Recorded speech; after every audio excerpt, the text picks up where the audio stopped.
made Booker film me doing this, so y'all don't think that Booker's the only one that works on this damn car.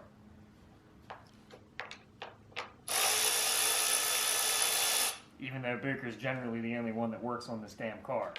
What's up, guys? Welcome back to Horsepower and Pizza. It is the 12th week of Video Thursday. Today, Booker and I are going to be disassembling the M50 out of my E36 325 drift car. We're gonna pull everything apart. Going to pull the head off of the engine before we take any of the valves or the valve springs or any of that apart.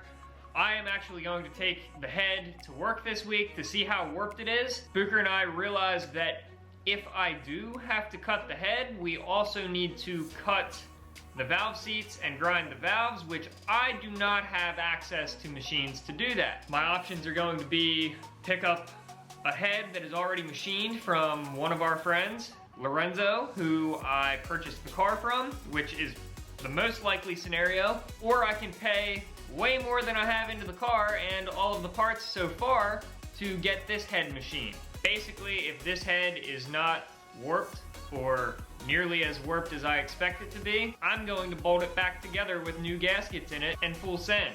I paid $350 for the car. So if you guessed anywhere near that, great. The contest is over and that's where we're at. It's always a good idea to take a picture of the way that your belt is oriented on there. You may need that when you put it back together. So we need a puller to take those off so we can get this off. Today we are going to focus on the head and the head only. We can reuse the head no matter what. The problem is whether or not it needs machined. Whatever's cheapest to get this back together.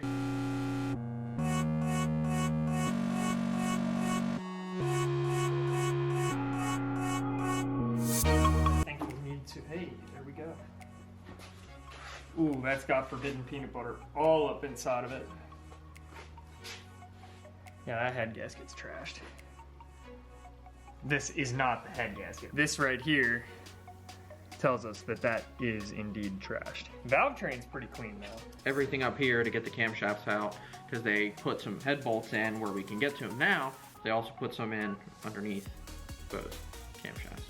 So we're gonna have to take that apart. We don't have to take the springs or the valves out or anything like that. It's a learning experience.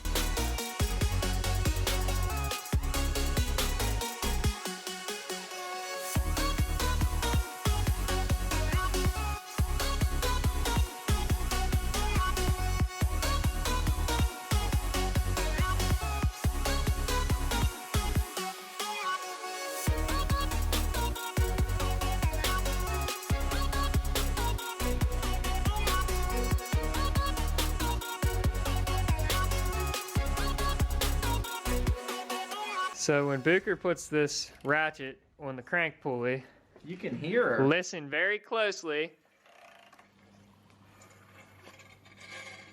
Ooh, gassy. You can hear the head gasket leaking. She's not happy right now.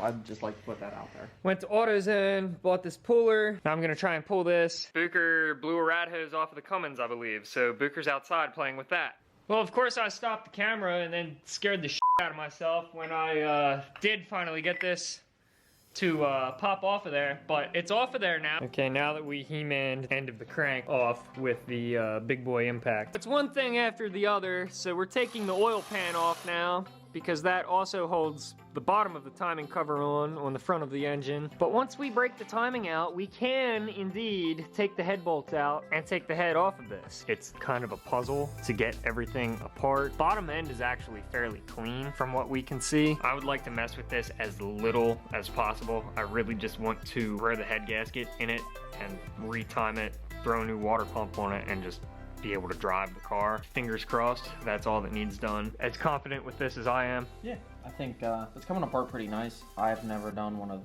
these engines specifically, so with it comes a little bit of learning that Bailey and I are doing. It's coming apart pretty easy, all things considered, and I think it'll be just fine.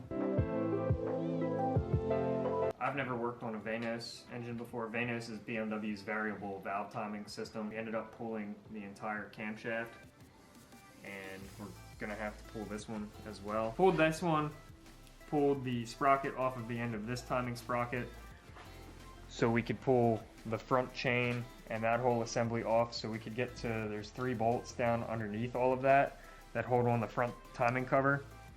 This is the head, and then the front timing cover is here.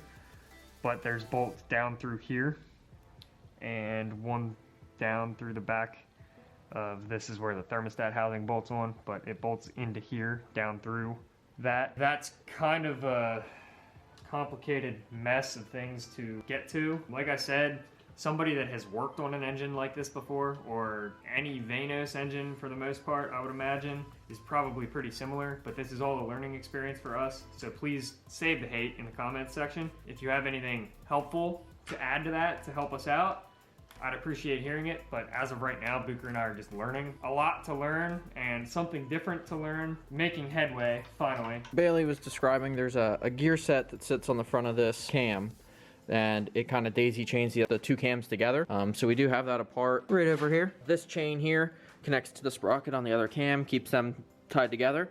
And then what we're doing right now is we are getting the bolts out to take this timing cover off. Behind the timing cover is the timing chain tensioner, which would be this chain here. It's the tensioner that holds this on tight for us. So once we get this cover off, we can then loosen that up, take this chain off, and then should be able to take that cam out, get the head bolts out, and pull the head off. Pull on it a little bit, it gives you a gap over here. So we're going to drive a screwdriver in on this side of it after I wiggled it a little bit. And it comes right off. Here's your timing guides. This is the chain and the tensioner and everything. That is the next step with getting all of this apart. I don't know what these things are actually called, but the cams sit in them. When I helped Josh Graff reassemble his M50, I was calling them cam buckets. So we're just gonna roll with that. These cam buckets came out. Once we pulled the cams out, they just pop off, and then the lifters come up from the underside into them, and they sit on top of the valve springs. They depress when the cam lobes hit them. I pulled out all of the lifters and labeled them. Everything's gonna get cleaned before it gets reassembled, so I just stuck them in this toolbox drawer while they're labeled. I don't know if it matters one way or another which cylinder and which hole they go back into, but I figured if we label them and they go back in the same way that they came out, that is one less variable that we need to worry about if something goes wrong. While I was doing that, Booker's pulling the head bolts out that hold the head to the top of the block. When I ordered all of my gaskets and everything, I did get new ARP head bolts, head studs, bolt studs, whatever you want to call them.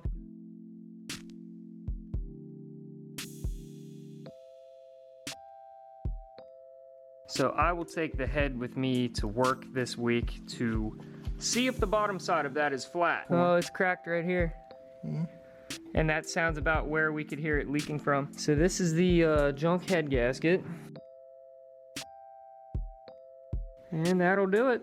2 weeks probably. What's that? We'll have the engine back together. That's what we're looking at. 2-3 weeks. Once we get parts and everything, that's probably gonna be our longest wait. In that time we can get stuff cleaned up and ready to get put back together. Pretty much everything we're reusing. All the parts are in good shape. Hydraulic lifters don't need any sort of maintenance or anything like that. Chains are in good shape. Guides are pretty much brand new.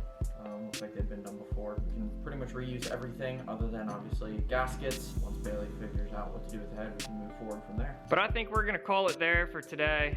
Huge shouts to Booker for spending yet another weekend helping me work on the wall car. Social media, website, everything else is linked down below. Be sure to check us out. Please subscribe if you haven't already. We are coming up on 700 subscribers really fast, which is a spot that I never thought I'd be. I got into this and just started making videos and stuff because I liked to do it, but obviously some people like to watch what I do. Thank you guys so much for all of the continued support. If you want to go to horsepowerandpizza.com to support us, I appreciate that as well. Keep your head down, keep your mouth shut, builder for you. Peace out, guys.